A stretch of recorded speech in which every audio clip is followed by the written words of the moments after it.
안녕하세요. 오닉스 지식산업센터를 신축한 성공을 이끄는 남자 정성호입니다. 제가 꼭 드리고 싶은 말은 구독을 꼭 눌러주시고요. 좋아요 눌러주세요. 저의 힘이 됩니다. 오늘은 WTO가 팬데믹이라고 해가지고 팬데믹이라 해서 전체적으로 서로가 왕래를 자제하고 그 다음에 입국 자체를 상당히 꺼려해야 되는 거거든요. 거부해야 되는 입장이 왔는데 저는 아쉬운 점이 몇 가지가 있습니다. 오늘 제일 주제로 말씀드리고 싶은 거는 이 와중에 또는 코로나 우한 폐렴의 어떤 극한 상황 속에서 우리는 위기를 희망으로 바꿔야 된다는 것이 오늘 주제입니다. 위기는 곧 희망이다. 누구나 다 할 수 있는 얘기입니다.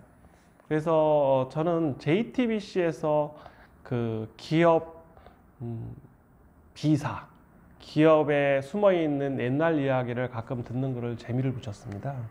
그리고 그게 동영상으로 많이 나와 있더라고요. 근데 저희들 선배 기업인들이 얼마나 열심히 노력했고 또 이 한국을 읽었느냐, 이런 실물 경제에서 우리가 잘 먹고 잘 살 수 있도록 해준 선배님들께 저희 부모님 세대 또는 그 위에 세대 아니면 저희 후배나 이런 모든 분들이 다 열심히 실물 경제에서 일을 해서 대한민국을 일으켰거든요. 제가 아무래도 88년 올림픽이 막 시작될 때가 갓제 대학교 때인데 어떻게 보면 그러한 시대의 변화가 급격하게 변한 거죠. 저희들 세상에서는. 그래서 그걸 보면서 저희들 선배님들이 열심히 해놓은 이 실물 경제가 오히려 더 잘 돼서 저희들 후배들한테 저희 앞으로의 저희 자식들 후대까지 더 잘 되고 영원히 잘 될 수 있도록 했으면 좋겠다는 생각을 정말 많이 합니다. 그래서 지금 우한 폐렴으로 인해서 실물 경제가 거의 바닥인데요. 정말 하지 말아야 할 소리들이 몇 가지가 있습니다. 우선은 문재인 대통령 아니면 정세균 국무총리가 아니면 보건복지부 장관이 말실수를 정말 많이 하는 것 같아요.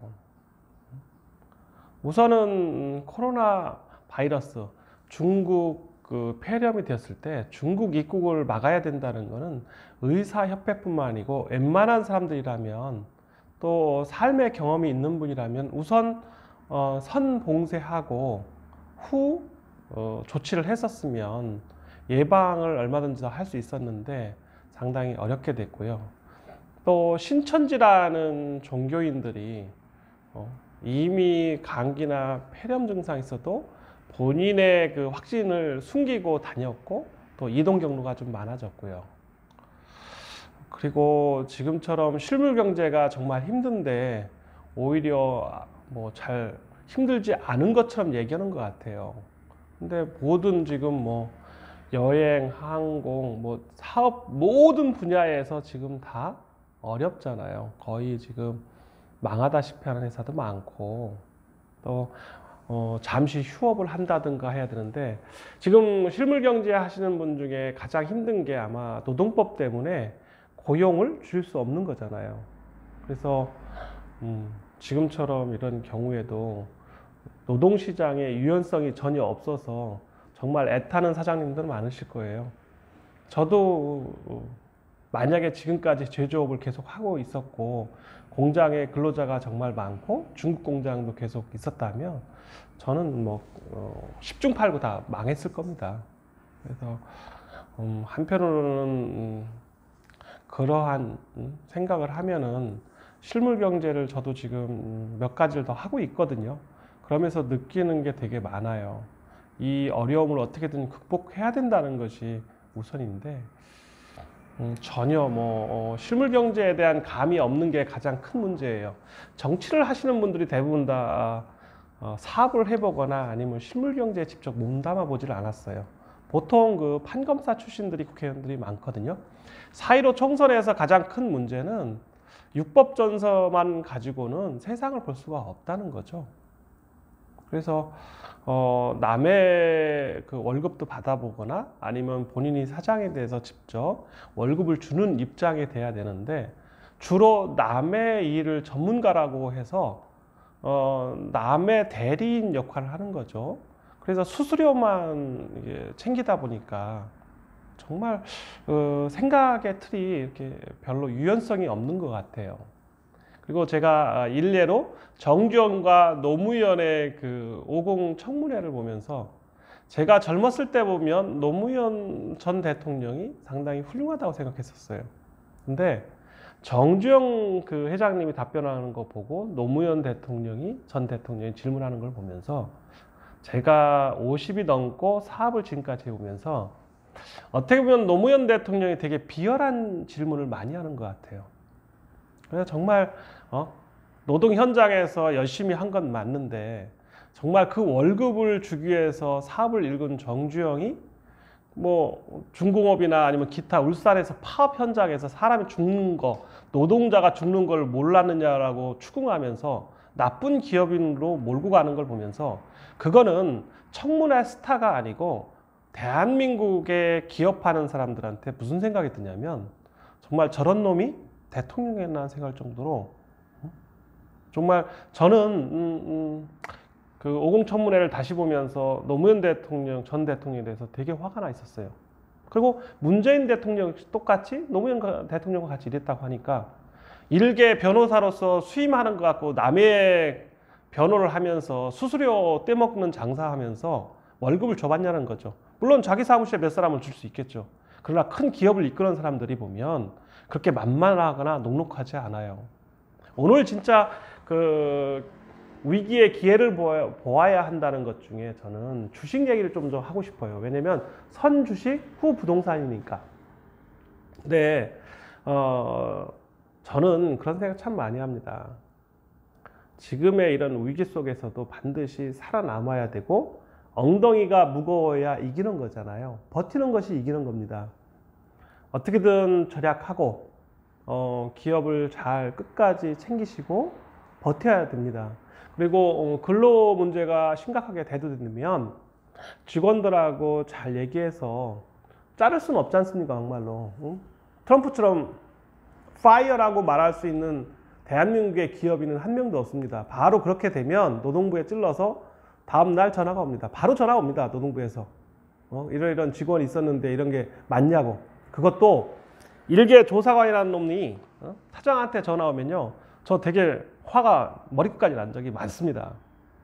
회사가 힘들 때 아니면은 악의적으로 본인이 그 회사에 대해서 사표를 내자마자 나가서 노동부부터 찾아가고, 노동부 직원이 일개 조사관이라는 놈이 건방지게 사장 직원이 그렇게 많은데 예의도 없어요. 물론 회사에 전화해서 누구누구를 해서 노동 담당이 누구냐고 물어봐도 되는데 그런 절차 없습니다. 이게 대한민국의 현실이에요. 지금이 어떻게 변했는지 모르지만 그러한 공권력이 일반 기업인한테 느낄 때는 정말 나쁜 놈이라는 생각이 많이 들어요.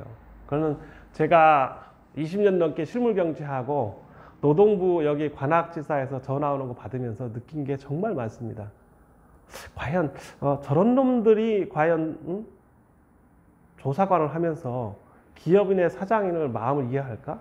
아니면 둘 다 얘기를 들어볼 때 얼마든지 얘기를 차분차분 듣고 조서도 받고 있으면서 해야 되는데, 그런 절차가 되게 무시된다는 거죠.